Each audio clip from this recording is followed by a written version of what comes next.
తో పాటు మధుసూదనాచారి గారు ఉన్నారు. సార్ చెప్పండి ఎట్లా చూస్తారు ఈ ఆత్మహత్యను? ముమ్మాటికి రేవంత్ రెడ్డి సర్కారు చేసినటువంటి ద్రోహం దరిమిల జరిగినటువంటి ఆత్మాహుతి.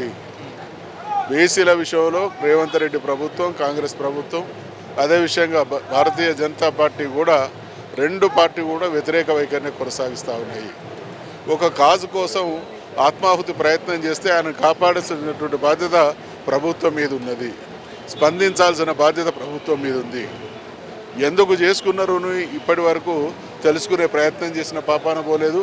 చావు బతుకుల మధ్య కొట్టుమిట్టాడుతున్నటువంటి అతన్ని పరామర్శించిన దాఖలు లేవు. ఆయనను కాపాడేటువంటి ప్రయత్నం చేసినటువంటి దాఖలాలు లేవు. అంటే బీసీలు అంటే వీళ్ళ దృష్టిలో ఓటర్లు మాత్రమే. మా మోసపూరిత మాటల్ని, హామీలని నమ్ముతారు, మాకు రాజ్యాధికారం కట్టబెడతారు, తర్వాత మేము తడిగుడ్డతో వీళ్ళ గొంతు కోసినా పర్వాలేదు అనేటువంటి అహంకార ధోరణి పాలక వ్యవస్థల ద్వారా వ్యక్తమవుతూ ఉంది. కాబట్టి ఈ విషయాన్ని అర్థం చేసుకొని ఆత్మగౌరవం కోసం, హక్కుల సాధన కోసం తన ప్రాణాన్ని బలిపెట్టి ఇతరులకు, అంటే తెలంగాణలో ఉండేటువంటి బీసీలకు న్యాయం జరిగి తీరాలనేటువంటి ఆలోచనతో ఈశ్వరాచారి బలిదానం జరిగింది. కాబట్టి ఇలా తెలంగాణలో ఉన్నటువంటి బీసీ, ఎస్సీ, ఎస్టీ మైనారిటీలందరూ ఏకమై ఒకరి హక్కుల పరిరక్షణ కోసం ఇంకొకరు కూడా కలిసి ఉద్యమించాల్సినటువంటి సమయం ఆసన్నమైంది.